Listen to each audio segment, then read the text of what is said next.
It's come to my attention that a lot of people online do not understand what a grifter actually is, at least in regards to the culture war we see online. In reality, there are multiple types of critics out there. Many offer their perspectives on media, and while you might not agree with them, they try to make an argument that's compelling to convince you of their perspective. Just re-released on video is the movie Gremlins, though I really can't imagine why. What's fun about a movie full of ugly, slimy, mean-spirited, gloppy little monsters who run amok and attack innocent people?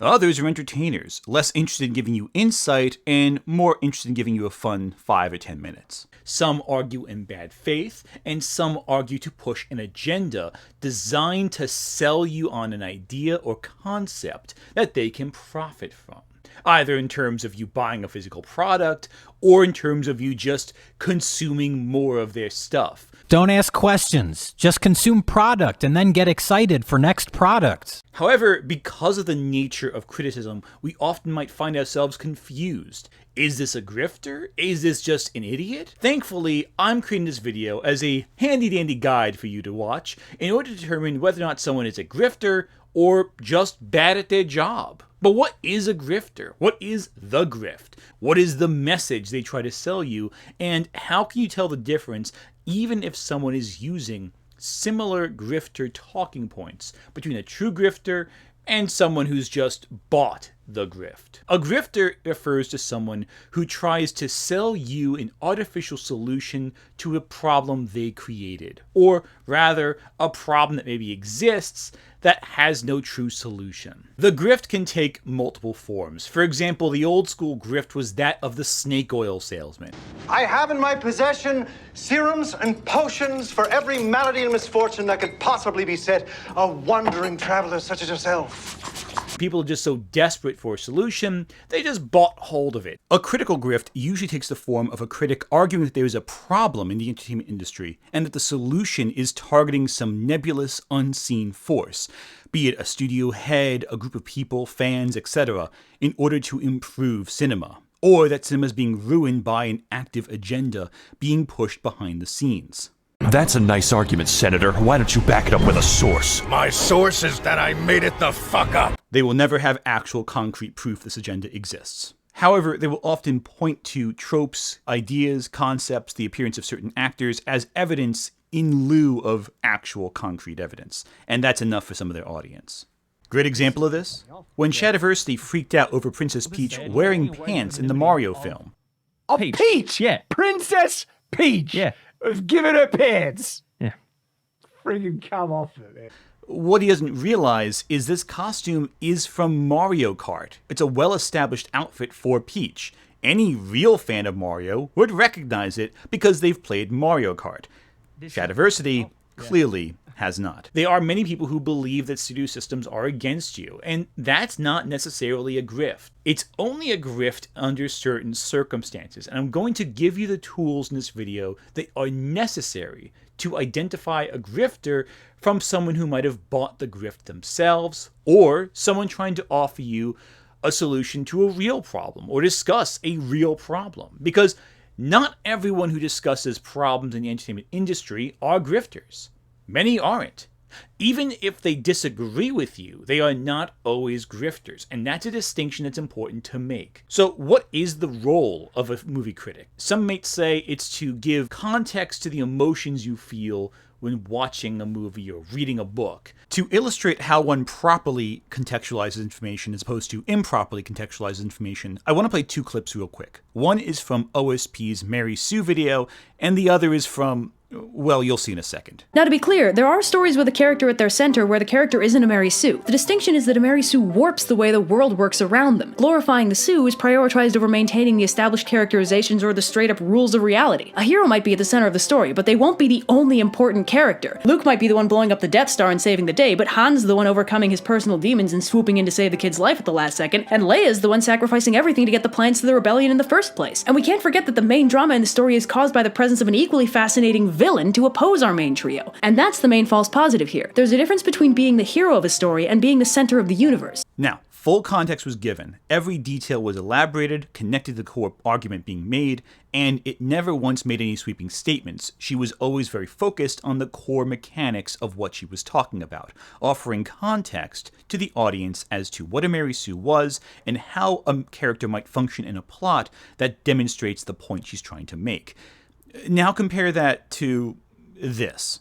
It's the worst thing I have ever reviewed yet. Our main character, the Lark, is a badass woman who will save the Waldo. Her and the other guy get locked up. But she's too cool for the rules and Locke picks her way out. Other than her swordmaster, who is also a woman by the way, no one else stands a chance in a duel with her. Also, she is the mother of the most important character in all of the Witcher lore. Okay, the argument here is that a character's a Mary Sue because they can pick locks and fight good with sword.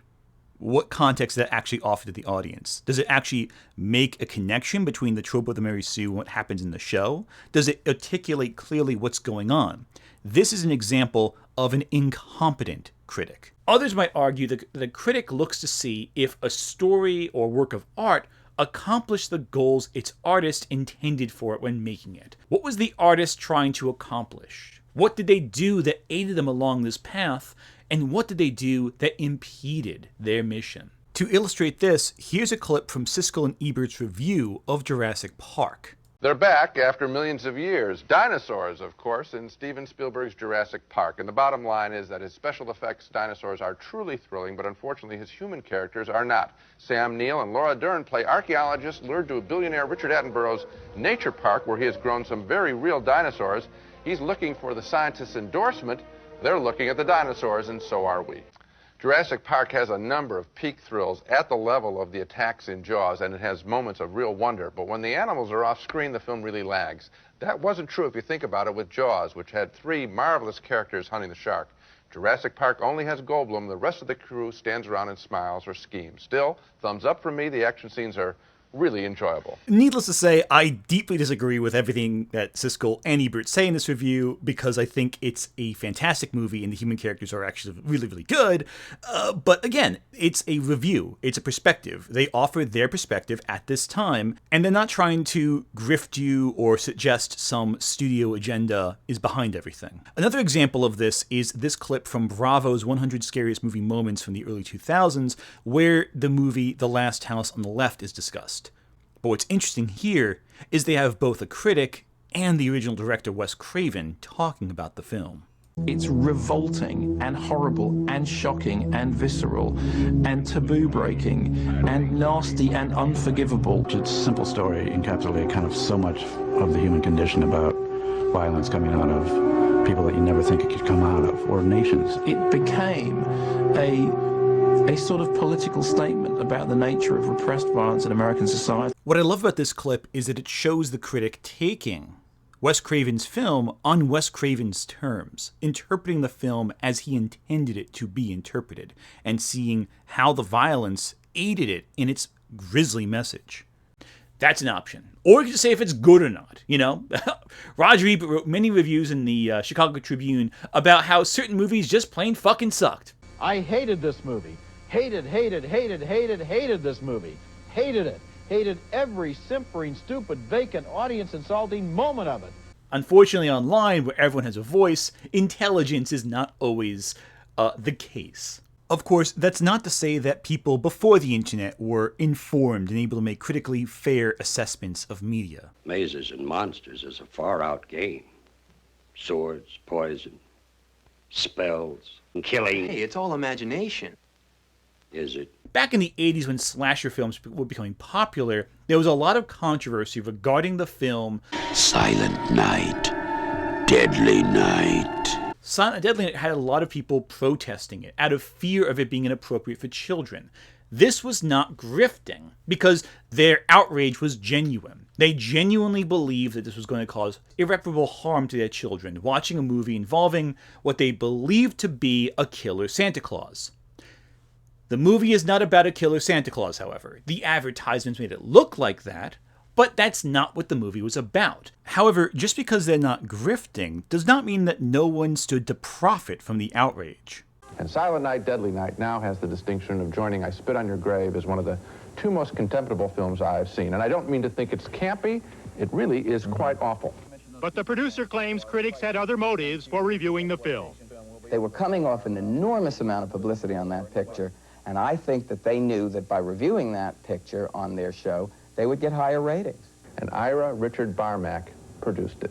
You people have nothing to be proud of, even if you made a few bucks off of all the negative publicity.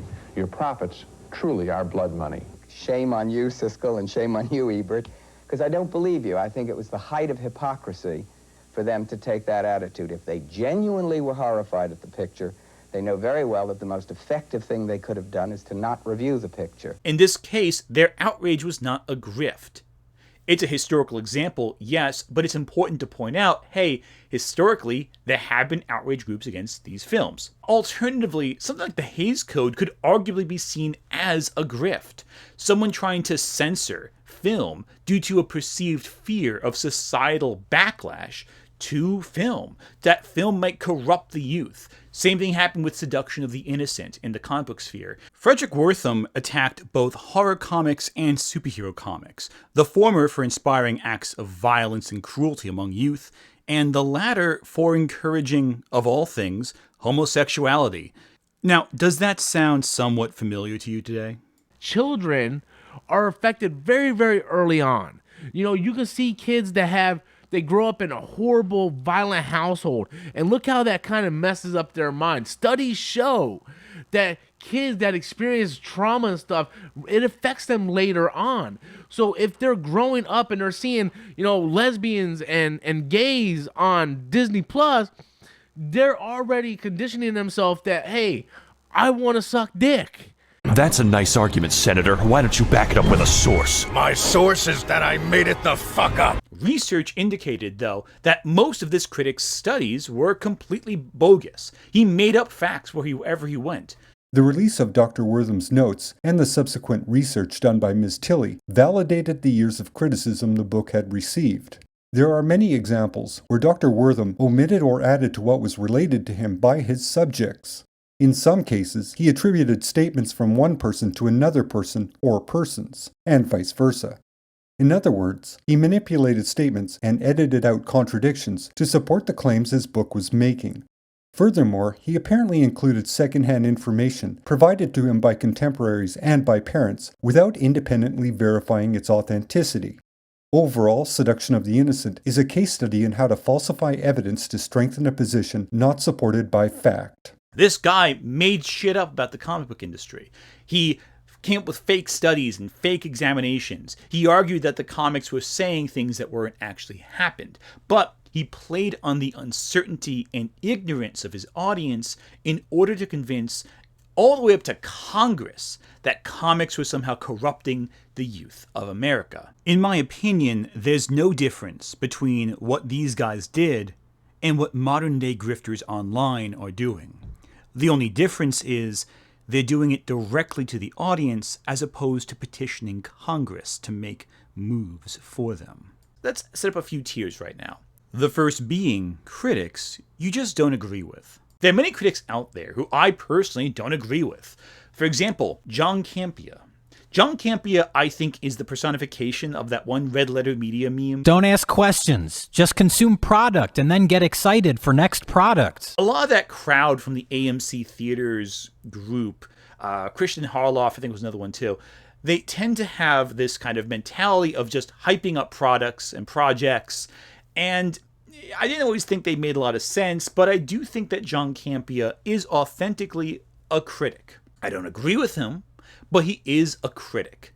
His style of criticism does lend to the idea he understands film, he understands storytelling, and works to uncover if a work is enjoyable, what the audience feels when watching it, as well as if a work accomplishes that which its creator intends. Another critic who I personally disagree with a lot, who I think has bought into the grift but is not a grifter themselves, is Jeremy Jahns. Jeremy Jahns is a hugely popular critic on YouTube, and I just have not connected with his views for a very long time. I feel like the Star Wars sequel trilogy kind of fried his brain a little bit. Here we go. How did we get here? What happened? Like, what happened to Star Wars? What happened? Where are we? What weird alternate dimension am I in? Let's review. I think his disappointment over that kind of turned him into like a black hole of he definitely says some things to get a reaction out of his audience. I think the fact that he was the only critic to positively review the movie What is a Woman, the Daily Wire weird docudrama comedy thing, whatever, kind of indicates that he does lean a certain way that I personally do not. And I had already heard the comparisons from the trailer alone. It's kind of like conservative Borat. He's interviewing, he's trolling, all the while the movie does ask questions. I do appreciate that. First off, Matt Walsh is surprisingly funny. I don't know, I just kind of didn't know that about him. I kind of got a glimpse of that when I saw that he crashed the Democratic National Convention in the name of promoting this movie. Come on.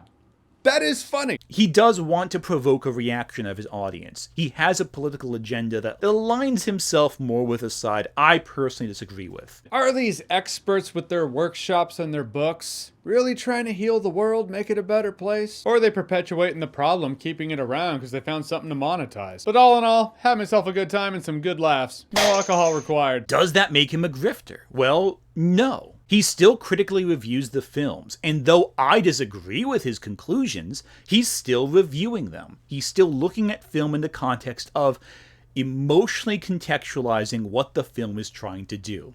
He looks at the film and goes, does this film accomplish the mission set out by the director of the film? Also, the visual aesthetic of the world. I mean, I'm not saying anything I didn't say from my trailer video I did when the trailer dropped, but that mid-century futuristic aesthetic, I just find it appealing. It's like some alternate art if someone drew what will the world look like in 2025 back in the 50s or 60s, it's this. Which works in the superhero world where you just feel like you've seen it all before. There's no technology, it's really gonna blow your hair back. But as a coat of paint, it felt fresh, new, exciting, it was cool, it worked.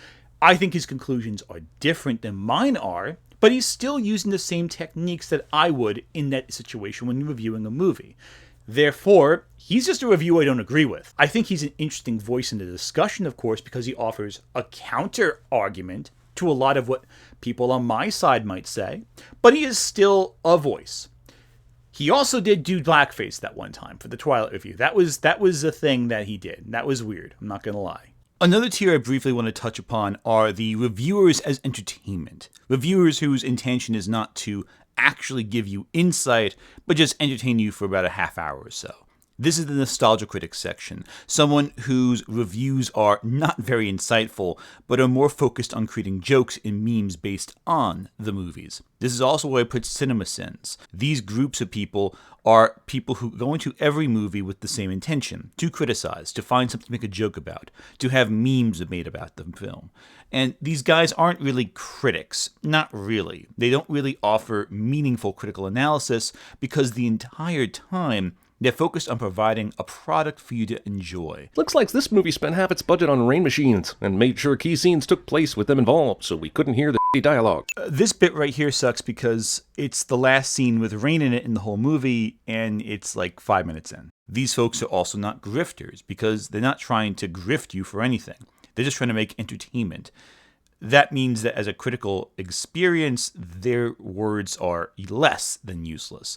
A good example of this is the Nostalgia Critic's Sailor Moon episode, which I think is his worst video, period. 14-year-old girl acts stupid, uses magical powers to look slutty and stupid, talking cat tells her how to fight crime because she's so stupid, surrounds herself with smarter girls that make her look even more stupid. That's Sailor Moon. What? The formula you're describing is Sailor Moon. Because it reflects the veneer of critical analysis, while Doug admits at the end he didn't even finish the show. And guys, that's as far as I got. Hell, he barely watched 10 episodes of a 200-episode show, yet he makes sweeping statements about the quality of the whole thing, as well as weird sex jokes involving characters who are under the age of 16. That's a thing too. All this talk about Sailor Moon being a sexy 14-year-old pinup is all building up to one important question. Given this information, why did I still put her in the top 11 hottest anime women list? I didn't know! I swear I didn't know! I mean, look at the way they're drawn, man! And then right after that scene, there's this moment. I will Oh my god, this is awful. Turn that back on. Who said that? I did. Penis? Yeah. Oh, you don't remember that part? I do. I remember it's now you have to. Freak! There's another type of bad critic that's worth discussing who's also not a grifter, but is bad at what they do and deserves to be called out for it.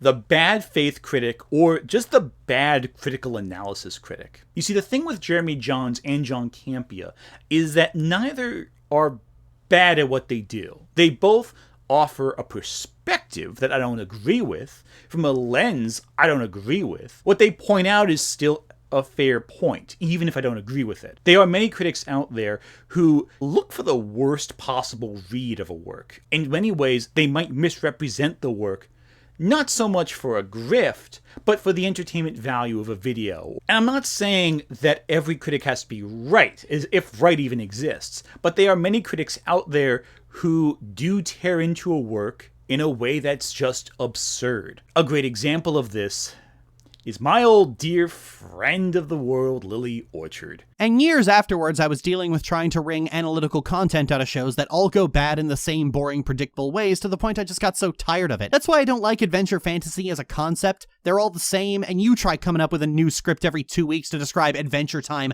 times 12.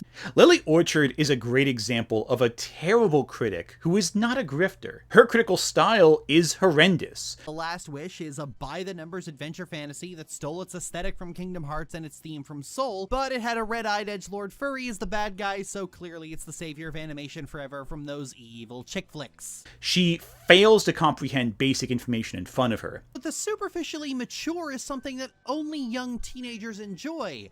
And that's fine, most people grow out of their that's for babies phase, but even when they do, they probably still find a certain childish glee in splatter movies. Childish glee in splatter movies? Misrepresents things. Mature animation simps will often point to Studio Ghibli as the gold standard for adult animation, but I always ask them what their favorite Ghibli film is when they do that, because 9 times out of 10 they'll say Princess Mononoke. A pretty standard kids action adventure film that follows Miyazaki's usual environmental themes. It's Nausicaa, but with face paints. Kids, won't you step outside for a second? Twists ideas in a way that's so bizarre and it makes me question, what the fuck is she thinking? But is she a grifter? No. She's not trying to sell a specific idea. In fact, I'm not even sure she has a consistent idea at all in her head. But she offers a very bizarre worldview, one that she has trouble explaining to her audience in a way that's interesting. And she gets angry at things all the time and looks for the worst possible interpretation. Her review of Delicious in Dungeon is by far one of the worst reviews I've ever seen, and all of it depicts a presentation of her brain that shows she doesn't really get what she's talking about. Frankly, in a review of Delicious in Dungeon, her comments on Laios, autistic icon Laios, are, concerning. I can't stand Laios. I find the balance between his inability to match the tone of everyone else in the room and the point where he starts taking things seriously are so wildly out of balance, he just comes off like a dick. In all her rambling incoherency, all she manages to do is prove she doesn't understand the character of Laios and how he is disconnected from the world both socially and emotionally due to both his upbringing and implied autism. But she's incapable of actually relating and understanding a character who's different than her, or perhaps painfully related to her, so she fails this regard in spades.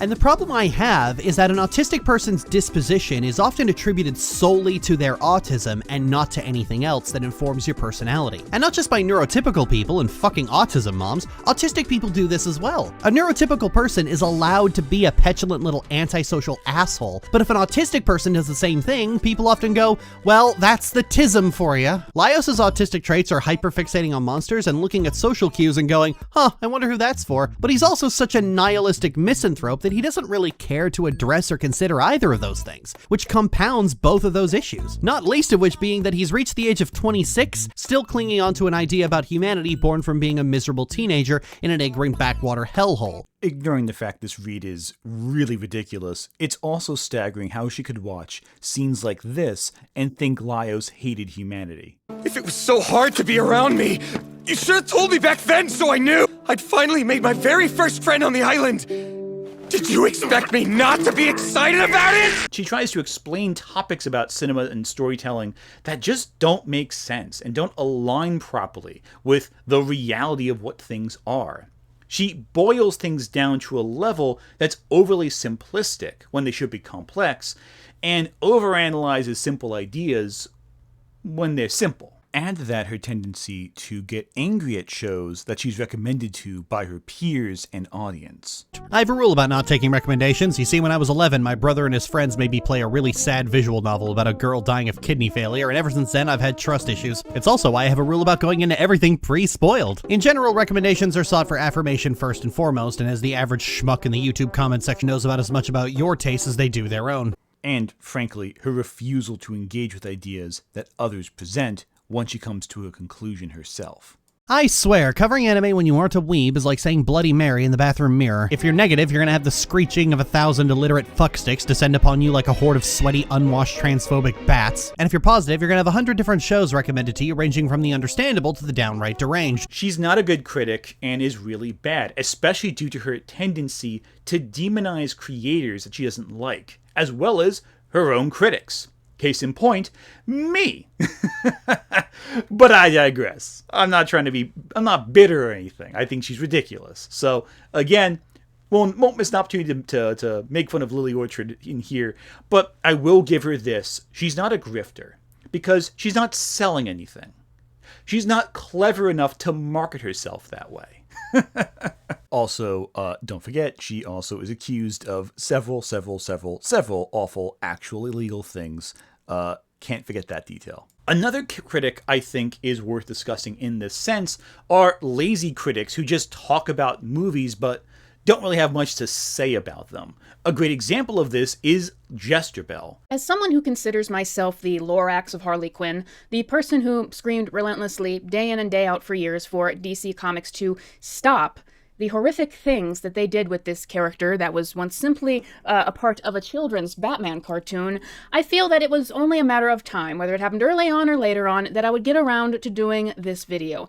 I do believe Jesterbell is a grifter, but I also have a hard time figuring out what she's even trying to do half the time. Jesterbell's critical style is so scatterbrained and so unfocused, it's hard to figure out what she's even talking about half the time. Explaining the worst relationship in comics, and why that is Harley and Ivy. No contest, no argument. Why I think that this is objectively the worst relationship of all in comics, and that fallout will be very interesting to explore. Here's a good idea. Have a point. It makes it so much more interesting for the listener. In many cases, she talks about movies in ways that seems like she's heard someone else talk about it and is echoing ideas off of that. It's very bizarre, and even though you can tell she's still selling into rage bait, I don't think she's as active a grifter as the stuff people can talk about later who are more deliberate and more focused with their grift. Her unfocused nature makes it very hard for me to really get her point. I think what she's doing is she's feeding into rage bait to get attention online. I don't believe she authentically believes half of what she's talking about. It's just too bizarre and too repetitive. I think what she's doing is chasing trends online, and that's an important distinction. The grifter does not simply chase trends online. The grifter hones in on a certain sales tactic to sell something to you. That's not the same thing as someone who just randomly shouts all the time about a nonsensical topic and seems to be confused perpetually about the films they're discussing. This category is also where I place someone like Just a Robot, someone who's really bad at making critical analysis, but also clearly a racist. Hell, even anime characters like Ash, Sailor Moon, Goku, Naruto, Ichigo, Luffy, Eren Yeager, Saitama, Deku, and just so many other anime characters look white. And of course, there's that one British kid. That kid also is another example of a terrible bad faith critic because he's just a racist. He's just a bigot. He's just shouting bigotries into the air in hopes that something will stick. What he's saying is completely incoherent. He's not grifting so much as, again, rage baiting for profit. That's a different thing, but also worthy of criticism. All these critics deserve pushback. The difference is, are they grifting? I don't think so. What they are doing is rage baiting. And again, that's bad too. But then we come across a really strange exception. I want to talk about it too, separate from everything else, before we dive into real full-blown grifters. And that's Mauler. Mauler is a strange beast. He aligns himself constantly with real grifters. I was going to say, we're vaguely connected, because you're familiar with a couple of guys from FNT, right? Or Geeks and Gamers? Yeah. Yeah, I see them every once in a while. We sort of make stuff together. Oh, you pals with them? Yeah, yeah. Oh, Jeremy, cool, okay. on very good terms with, and Ryan. I didn't know what I'm getting into. He's working with them actively right now with Eric July's little comic imprint. Hi everyone, it's Az here from Heel vs. Babyface. The cat is out of the bag, and finally, I'm very proud to bring you this. As well as aligning himself with the Critical Drinker on some movie projects. But I don't know if Mauler counts as a grifter. I think he counts, again, as a rage baiter, as someone who baits and pushes and all that, but I think he fully believes everything he's saying. A grifter is artificial. A grifter acknowledges that what they're saying is nonsense or snake oil. Welcome to every video we make. We use one little thing and then we build the narrative out of it. Don't act like that's not what we do. I don't build a narrative. I give my opinion. Fucking you are hard. What we do. You've made the same fucking video on the same topic at least 7 times a week, Ryan. And you're going to act like we don't do that. I talk about, I talk about says one fucking thing and we make a whole video out of it. That's what we do. I talk about things that are in the news, and when something comes out that's an update to that, I talk about it, Jeremy. And guess what?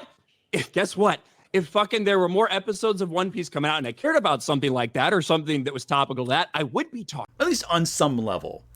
Mauler, I believe, firmly believes every single criticism he has that he makes. I think he's just full of himself. There is an ongoing conversation about objectivity versus subjectivity. I have been made an example of by a handful of people as the channel who thinks his opinions are facts. He's just arrogant. That's the difference between Mauler and another critic who might be bullshitting you. Because Mauler's not bullshitting anyone. He genuinely believes. The problem is he's a nitpicker. The problem is he hyper-focuses on tiny details to the point where he misses the bigger ideas of what he points out. I've already made a video diving into Mauler's technique, but I think it's important to bring Mauler up because he's such an odd example in the critical landscape. And a lot of people point this out too, even on Mauler's own subreddit, in recent months and years, Mauler has become increasingly negative. He doesn't seem to have any fun anymore. Previously, he would have at least some contradictory opinions to his to open up a discussion. But now it seems increasingly that Mauler is antagonistic to any perspective that counters his own. A great example of this was his recent Superman review, where every single person on the podcast somehow just plain hated the movie and had an extremely negative opinion on it. I'm seeing a few people saying it's a 6. That's way too high, guys. With all of the stuff that has been... Of course, it depends on whether or not you agree, but I mean, with everything that's sort of been outlined, this film is riddled with problems, and like the stuff that's good doesn't really rise to such an extent that it can compensate for these problems. There is a great response to this review that goes into detail about every single thing that they seem to either get wrong about the film, or overemphasize about the film, or deliberately misunderstand about the film, that I'll just reference here. And because of that, he's only further isolated himself and refused to grow and change as a critic. While his peers have developed, he hasn't. I think that's why he surrounds himself with other grifters, because they don't challenge him. They kind of just take him as this sort of person who can do no wrong, so to speak. In fact, I think one point that's interesting is when he pushed back on other figures in his own sphere. Kenobi show. You know, it was a show that we had been waiting for, arguably. No, not, you know what? Screw arguably. It was the most important show that Star Wars could ever have released after George sold it to Disney. Ugh, I can't. No, it just never should have happened.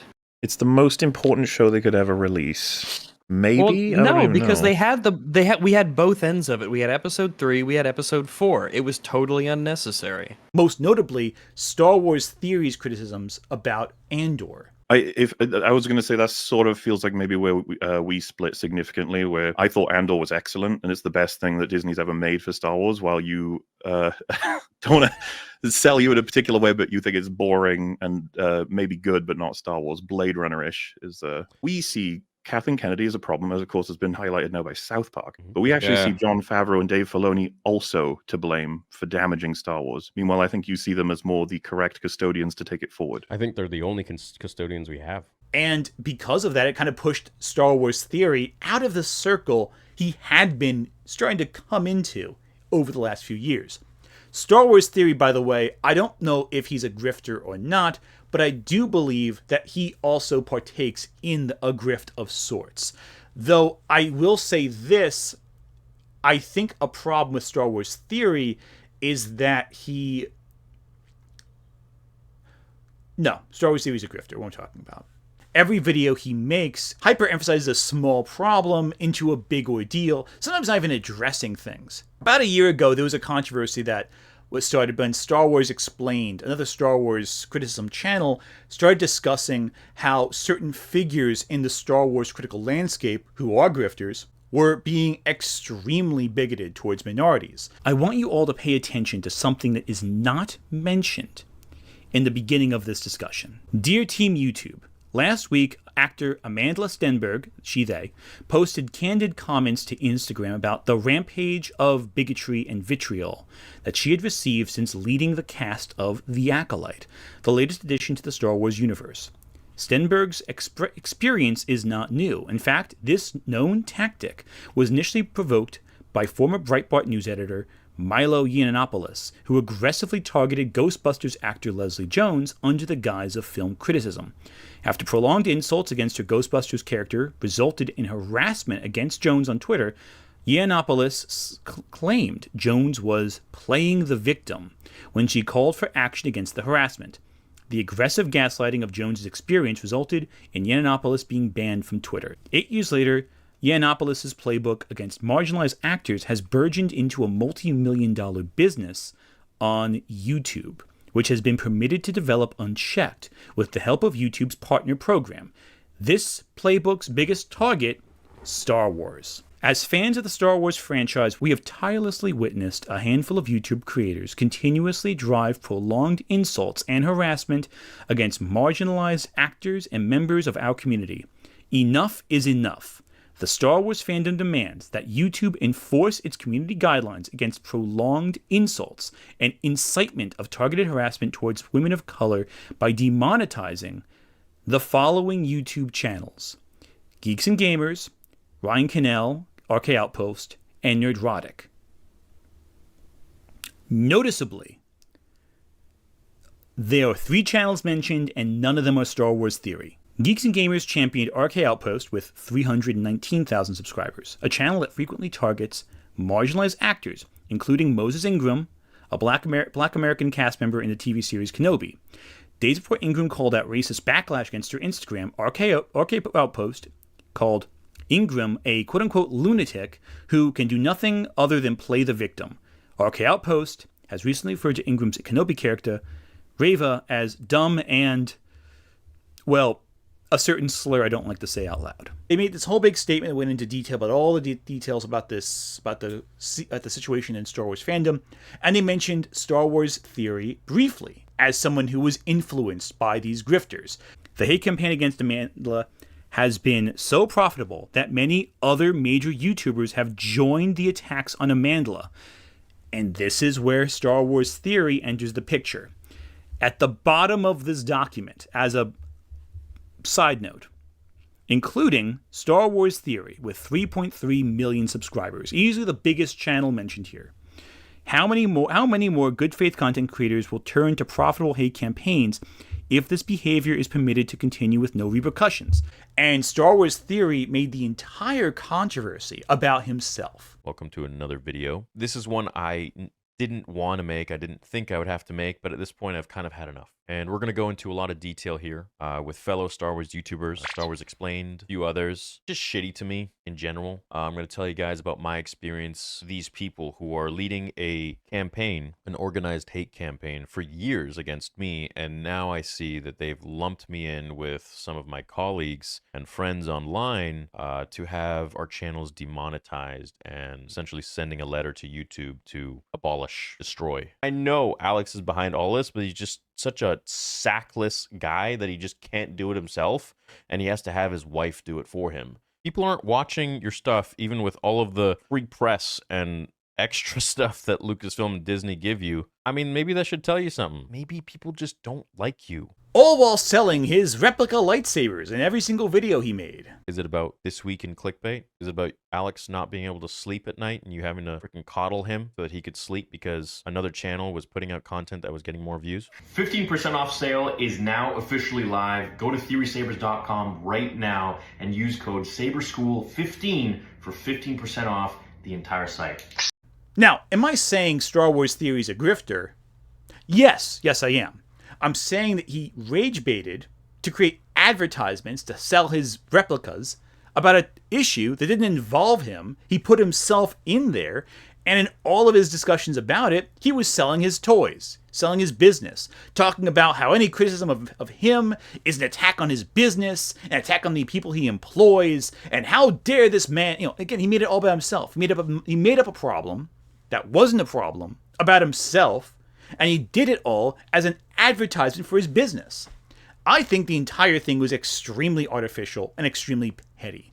And I think as time goes on more and more and more, I think more people are realizing how superficial a lot of what he had to say truly is. Famously, when this guy watched Andor, which is unanimously agreed to be one of the greatest Star Wars shows made, period, he had some odd feedback about screws. It's just whatever. It's honestly a kind of a forgettable show. Look, acting was great. Cinematography was great. The writing was good.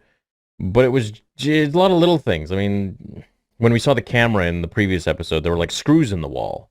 When we see certain architecture, it's just bricks. It's not smooth stone or sandstone or whatever it might be that was in the prequels or the originals, which kind of gives you the feel of Star Wars. The whole thing about Star Wars is to feel like it's from a galaxy far, far away. It didn't do that. And while maybe those feelings are authentic, he always coupled it with some self-promotion for his own work along the way. Rage baiting at every new bit, talking about how he'll never watch Star Wars again. He's done only for next week to watch the next episode of Andor or Skeleton Crew, what have you. If that's not a grift, I don't know what is. It's also content farming, and it's also creating material that can be used as an advertisement for his personal business. I've heard his lightsabers are fine, they're just overpriced replicas. That's what I've heard. And that's fine. That's a legitimate business strategy. You're allowed to market yourself. Everyone can market themselves in their videos. That's fine. But the problem is, I can't help but think a lot of it has to do with the rage baiting in response to so many different topics in the Star Wars fandom that have come up over the last several years. However, now we've come into the territory of true grifters. We've gotten to the tertiary figures like Mauler and Star Wars Theory and Jesterbell. Let's talk about what it actually means to run the grift. So what is the true grift? You know what? I'll just let them tell you it. Welcome to every video we make. We use one little thing and then we build the narrative out of it. Don't act like that's not what we do. I don't build a narrative. I give my opinion. Fucking you are hard. We do. You've made the same fucking video on the same topic at least 7 times a week, Ryan. And you're going to act like we don't do that. I talk about, I talk about says one fucking thing and we make a whole video out of it. That's what we do. I talk about things that are in the news, and when something comes out that's an update to that, I talk about it, Jeremy. But don't worry, they do this in order to combat the whiny part of fandom, right? That's what they tell us anyway. It's ridiculous how pathetic these people are. Do I constantly whine and bitch and complain about it? No! But if I don't like it, I complain about it for like a few days, and then I just move on with my fucking life. Brie Larson, Brie Larson. I don't understand this need to continue to bitch and whine and moan. Brie Larson. With Brie Larson, Brie Larson,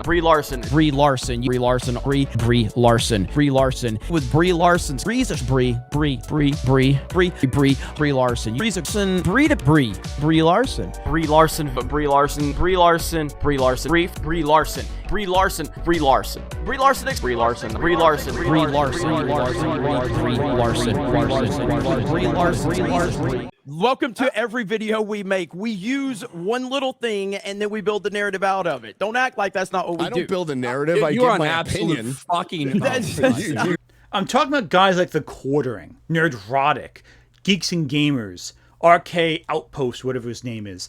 These guys, the guys who jump on any controversy every couple of weeks, every couple of days to milk it for all it's worth, to push an idea that there's this conspiracy that's attacking culture, and it's only thanks to your efforts and your watching and your money to fund the fight against it, you know, whatever that might be, to push back on the message. And they avoid falling into the trap of using its culturally sensitive backdrop to push the message. I hate that term, the message, because it's so nebulous but also so specific. The idea that any presence of a minority in film is somehow this anti-society, this push to corrupt and corrode that which fandom culture holds dear, whatever that might be. But what caused the anger in the first place? As you could probably guess, the major source of the conflict is the surge of politically driven stories modern comics have blatantly produced. And "Stop Making Comics Political" has become the rallying cry for the disgruntled fans. Which of course led to the phrase, "comics have always been political." The supposed reason why so much of Marvel's legacy fanbase has either walked away, or have erupted into full revolt, is because it's no longer their politics or their self-image being reflected in these books. And that they feel threatened by the lack of reflection. That fandom culture is this predominantly male thing, even though historically women have been here the entire time, and we just ignored them, or overlooked them, or they've been overshadowed by very loud vocal fans. Hell, as OSP so eloquently puts in the video I mentioned at the top of this video, even the term Mary Sue, something that all these grifters use as a catch-all term for any plot issue they have, came from a woman. And the thing is, you know these guys aren't authentic. A, because they've said it themselves. We use one little thing and then we build the narrative out of it. Don't act like that's not what we do. Recently, there was a news article where Bella Ramsey, the actor from The Last of Us, made a comment in an interview that they would be interested in playing Spider-Man. Very briefly, it was more, if you watch the interview, it's kind of like they're put on edge, they're kind of like a little uncomfortable, and they're being pushed on the question. They kind of think, yeah, I guess I could do that. I don't really watch superheroes, though. You didn't call him and say, I want to be in the next MCU movie. Yeah, I don't know about that. I could see you as a superhero, Bella. Do you think? Oh my God, yes. Which one? Your own. I think they need to create a new one. Yes. Yeah, okay, cool. I'm into that. Or I could be Spider-Man. Okay, make that pitch right now to Tom Holland. You're out, you're in. Tom Holland did a great job there. Every single one of these guys, within a day, made a video about it. This is a real headline, and it's a real quote. Move aside, Tom Holland. Bella Ramsey says that they could be Spider-Man. And when it says they, you might say, what are they referring to? Well, Bella Ramsey goes by they, them pronouns. Maybe one of the only people that when you look at them, it's like, that might make sense that they go by that, myself included. I do think that Bella Ramsey might make a great Spooderman. You know, I think there's a possibility that that could be true. We use one little thing and then we build the narrative out of it. Don't act like that's not what we do. There was nothing really to talk about. It's an interview, question, casual, off-kilter, whatever kind of thing. And all of a sudden you're having 18-minute videos, 20-minute videos about this topic. To demonstrate my point, let me walk you through the average Nerdrotic video. Start with about a minute and a half of clips of random interviews edited together to attract people with short attention spans, to keep them engaged with bizarre non sequiturs long enough to have the first 30 seconds of the video be filled with people staying on board. Next, include a bunch of articles that really have nothing to do with the topic of the title at hand to engage the audience with information that's old, outdated, to fuel their anger. Get close to answering the question of your video's topic, but never actually offer any evidence or concrete answers to the topic they came here for. That way, they keep waiting for the answer until the end of the video. Engage with rage bait, and make declarative statements accusing some studio system or Access Media, something like that, of some falsehoods or wronghoods, all while never actually addressing the core points that the audience would want to hear that would satisfy them enough to click off the video. Keep them engaged, keep them waiting, and eventually you got a video that says absolutely nothing that will have a high engagement value with your target demographic. The video I've been showing in the background so far is his Fantastic Four review. It takes 10 minutes to get to the actual review. And it's very boring. It's very dull. It doesn't really accomplish anything either. The push against the message is an intellectual snake oil, not a physical one. You don't really buy the snake oil, but by buying into the ideas they present, that makes you more prone to come back next week, come back tomorrow, come back even in a few hours in some cases, to watch more, to uncover how the message has infiltrated your favorite media. And isn't it strange how the message is always present in every work of mainstream media, and never the more obscure stuff, or even the popular stuff that doesn't conform to the structure of their particular interests. Very significantly, the movie Sinners came out. Now, Sinners is a very diverse film. It pushes a lot of very deep messages about the history of racial violence, how white people have stolen the music of black people and taken it for themselves, how the Klan sets up things to manipulate black people into a place where they can be happy, only to attack them in places where they're most vulnerable. There's a lot of ideas in Sinners that are very clever and very intellectual, and it was a great movie, widely successful, and starred a ton of black people in it. And not a single grifter mentioned it on their main channels. Now, a couple mentioned it on side channels, sure, but you would think that its success indicated that audiences were not sick of the quote-unquote message that they push. That maybe the problem is a little imaginary. Any movie that's good gets in the way of their message that Hollywood is all terrible and there's no good films anymore. These people watch like 5 movies a year and they're all superhero films. Like, what do you expect? Citizen Kane to come out of like the next Marvel movie? No. You have to watch movies of a diverse nature to get a sense of how Hollywood is. Because if you only watch movies from one film studio that come out 3 or 4 times a year, and you hyper-focus on every news article about that one movie, you're presenting a message that movie will have problems. And they hammer in constantly with every trailer, every announcement, this movie will be bad. Is it any shock that they always hate the movies they've been complaining about for months prior? The only exceptions are when they preemptively attack a film, like, say, Prey. So, of course, our protagonist turns out to be a strong female character who just wants to become a hunter against the wishes and traditions of her tribe. Why? So the rest of the plot can happen. Also, I'd like to point out that no hunter-gatherer society of that time period would have tolerated this kind of bullshit from one of their own. Those ideas would have been literally beaten out of her before she could say, smash the patriarchy. Anyway, whatever. This is 21st century Hollywood's idea of what nomadic hunter tribes acted like. And the film comes out and it turns out to be really good.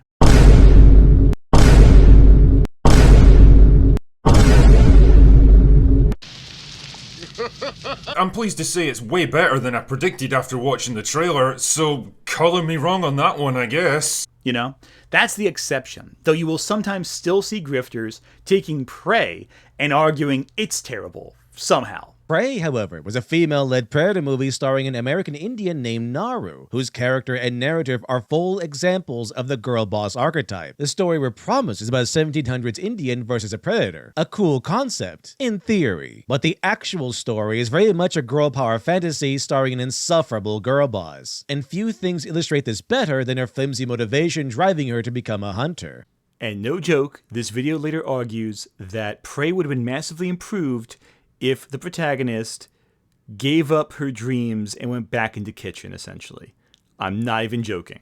Now things come full circle. A skill that symbolized the feminine role she once resented, now the key to her survival. But even then, her victory is only made possible by the wounds her brother caused the vicious alien. A way of saying that his sacrifice was not made in vain. In fact, in our version, instead of bringing back the Predator's head to affirm her selfish ambition, things once again come full circle as Naru brings back her brother's body, just like when he carried her back when she was knocked out by the lion. Naru, having outgrown her selfish ambitions and gained respect for the hunting profession and adoration for the man her brother was, and who she will likely emulate. So here we have a traditional character arc, as Naru begins arrogant and naive, and ends the tale a far more mature person and far wiser than she had been. You'll also find that a lot of these guys hate quote-unquote access media, otherwise known as mainstream media. A good friend Chris Gore, who got a lot of clapback for this quote, was right. Disney turning Star Wars and Marvel from a boy brand into a girl brand will prove to be the costliest decision in movie history. And as usual, the corporate legacy access media finally catches on to what the fans that they loathe so much have been saying years too late. In order to counteract access media's influence, they often turn to certain blogs. For a while, it was Bounding into Comics, which was a parody of, well, your basic comic book website. However, recently, a new favorite has emerged, one that is completely unhinged and without restraint as to whatever it might say, Fandom Pulse, led by one John Delarose. No, wait, that's not John Delarose, that's his profile picture. No, that's the domestic violence restraining order his wife put on him.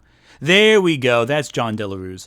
And I'm sure this guy is a stable person who says logical things. Otherwise, why would they reference this guy constantly? But all these things are dead now. They are just skin suits of what they were before. I mean, these people do hate you. If you look at Bo DeMeo, the guy who's the showrunner for the show, he is a person who just really, really wants to tear down this society, put his global homo agenda into everything, and then you better eat it up, consumer, or you're a bigot. Oh, he's fucking crazy. Okay, great.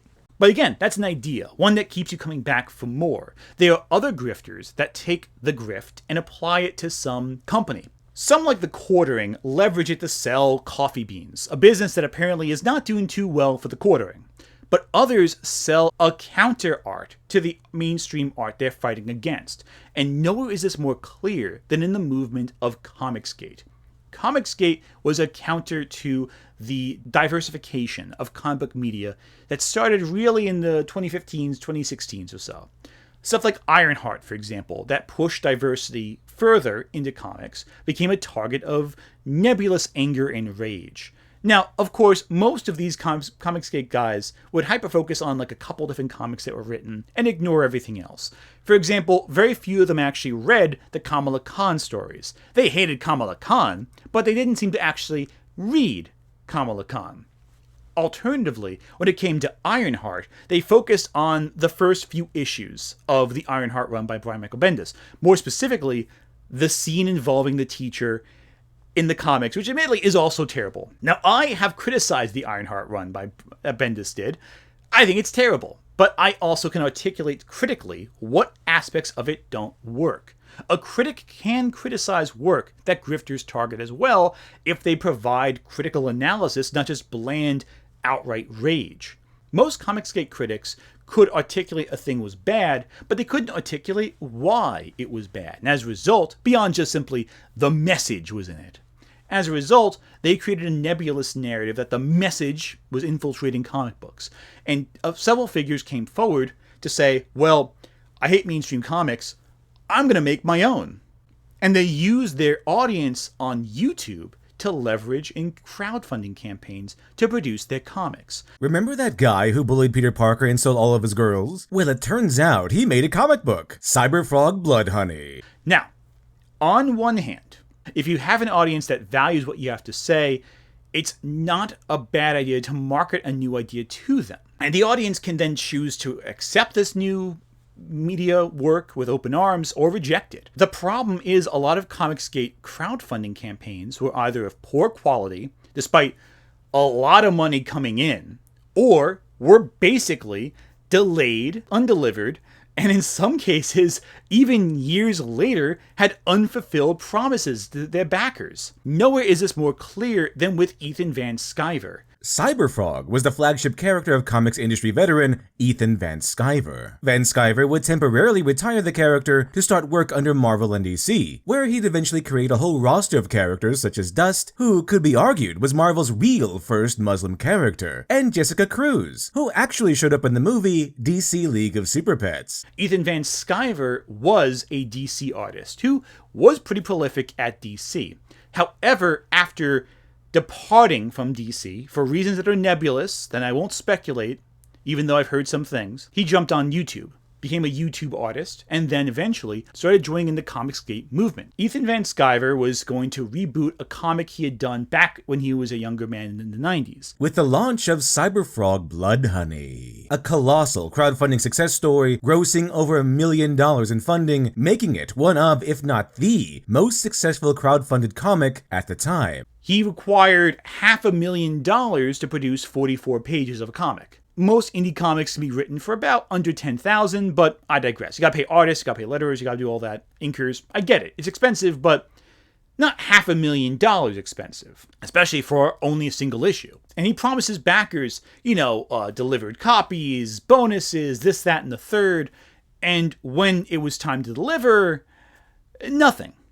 If you look at the comments section of his various Indiegogo Kickstarter campaigns, you'll find a ton of people complaining that they have not received what they asked for specifically. And these people paid a lot of money for these rewards, like a ton of money. It's just a suspicious amount of money in some cases, but most just paid, what they could. Don't forget, one campaign raised over $500,000 with just over 8,500 backers. That means some of these backers must have been paying thousands of dollars for one issue. It's hard not to look at these comments and go, well, a lot of people didn't get what they paid for. You promised something. You didn't deliver it. But you leveraged your audience to do this. This is kind of strange, isn't it? And then there's Eric July, who is a member of Blaze Media and has ties with Glenn Beck.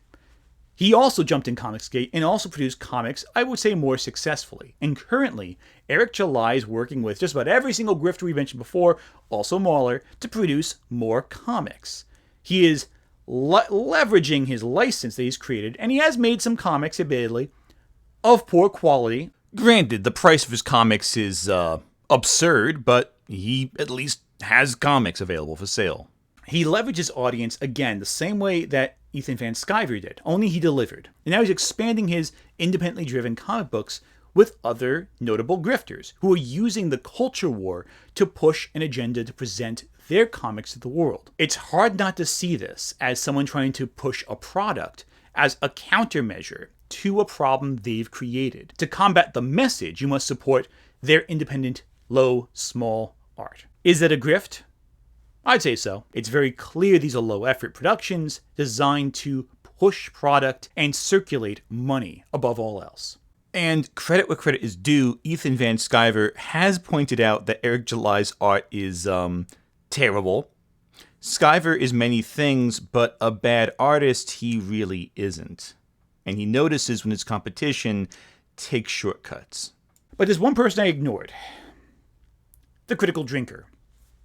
Of all the people in the supposed Grifterverse out there, the Critical Drinker is the most successful. And I think there's a lot to do with how he presents his opinions as to why he's so successful. Critical Drinker's style fashions him as just a normal guy talking about movies to normal people. That's highly relatable beyond the absolute anger you see from some grifters on a regular basis about Brie Larson. The trick is that the grifter thinks that themes and ideas like that are just fluff that your mainstream Hollywood critics will throw in there.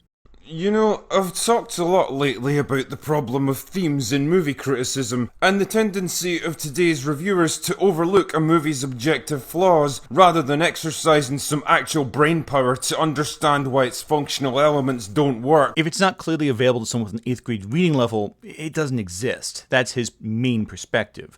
Riddle me this. What comes to mind when you think of your favourite horror movies? Is it the slowly building tension and anticipation of a vulnerable character venturing into a dark and dangerous place? The adrenaline rush of an unexpected confrontation with some horrifying creature? The sickening disgust of some shocking piece of body horror? Or maybe even a glimmer of dark humour when an unpleasant character meets their well-deserved end? Whatever it might be, it's probably not going to be a subversive exploration of contemporary American socio-political issues. But that's exactly what Jordan Peele delivers with Us, his second misguided journey into the worlds of horror movies. However, what he accomplishes is he pushes against any critic who could possibly argue against him. After all, they're looking for themes and abstract ideas that don't exist as his audience interprets it, while he's looking at just the down-to-the-earth, what does the film suck or does it work?